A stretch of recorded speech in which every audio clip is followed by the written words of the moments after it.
28 फरवरी की सुबह ने पूरी दुनिया को हिलाकर रख दी। US and Israel have launched a joint attack on Iran. Tonight, the breaking news as we come on the air, the US and Israeli attack on Iran. Tonight, the Middle East on edge. Israel and America attacked Iran. जिसमें Israel और America ने मिलकर Iran पर अब तक की सबसे बड़ी स्ट्राइक की।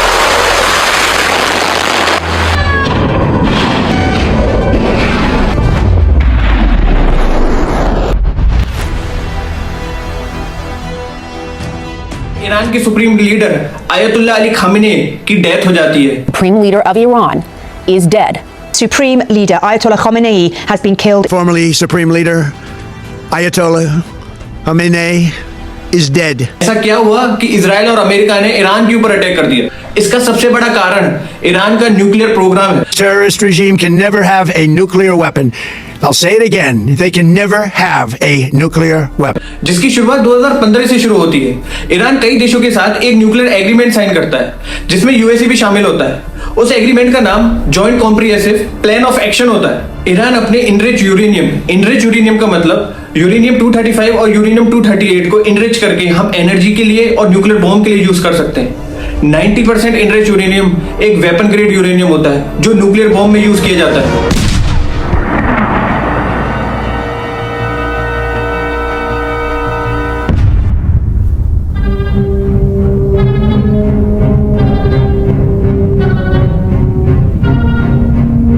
इस एग्रीमेंट के अंदर ईरान अपने 3.5% इनरिच यूरेनियम से न्यूक्लियर एनर्जी बनाने के लिए लिमिट करता है, और इसके बदले ईरान चाहता है कि यूएसए उससे अपने सारे इकोनॉमिक सैंक्शंस हटा दे। लेकिन 2018 में डोनाल्ड ट्रंप ने अमेरिका को इस एग्रीमेंट से बाहर कर लिया और ईरान के ऊपर फिर से इकोनॉमिक सैंक्शंस लगा दिए। I'm announcing today that the United States will withdraw from the Iran nuclear deal.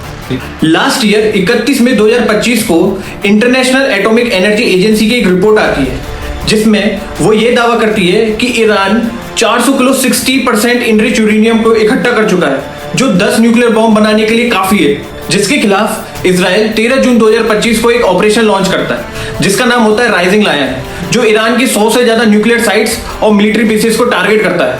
इस हमले में 80 से ज्यादा लोग मर जाते हैं, जिसमें ईरान के न्यूक्लियर साइंटिस्ट भी होते हैं। We struck at the heart of Iran's nuclear enrichment program. We struck at the heart of Iran's nuclear weaponization program. We targeted Iran's main enrichment facility in Natanz. We targeted Iran's leading nuclear scientists working on the Iranian bomb. We also struck at the heart of Iran's ballistic missile program.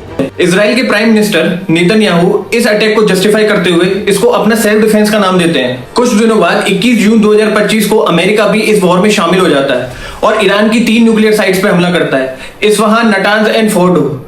Iran इस बात पर reply करते हुए अपनी काफी सारी ballistic missile दाग देता है। कुछ दिन वॉर चलने के बाद 24 जून 2025 को डोनाल्ड ट्रंप अचानक से सीज फायर का ऐलान कर देते हैं। पेंटागन के अनुसार अमेरिका और इजराइल के अटैक करने से पहले ही ईरान ने यूरेनियम को सेफली न्यूक्लियर साइट से हटा लिया था, जिससे ईरान को काफी कम नुकसान हुआ।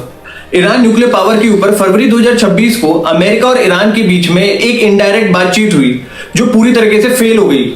इस बातचीत में अमेरिका एक शर्त रखता है कि ईरान अपने न्यूक्लियर पावर को पूरी तरीके से खत्म कर दे। ईरान इस मांग को अपनी सोवरेनिटी के खिलाफ बताता है। अमेरिका और ईरान के डिप्लोमेटिक फेलियर होने के बाद 28 फरवरी 2026 को अमेरिका और इजराइल मिलकर ईरान पर अटैक करते हैं। अमेरिका और इजराइल इस अटैक को ऑपरेशन एपिक फ्यूरी और ऑपरेशन रोरिंग लायन बोलते हैं। In the opening hours of Operation Epic Fury, U.S. Central Command forces, together with Israel, delivered overwhelming and unprecedented strikes into Iran. Many of you may remember the shock and awe strikes of 2003. The first 24 hours of this operation were nearly double the scale, and we continue with 24/7 strikes into Iran from seabed to space and cyberspace. इसके against में Iran अपना operation true promise 4 चलाता है।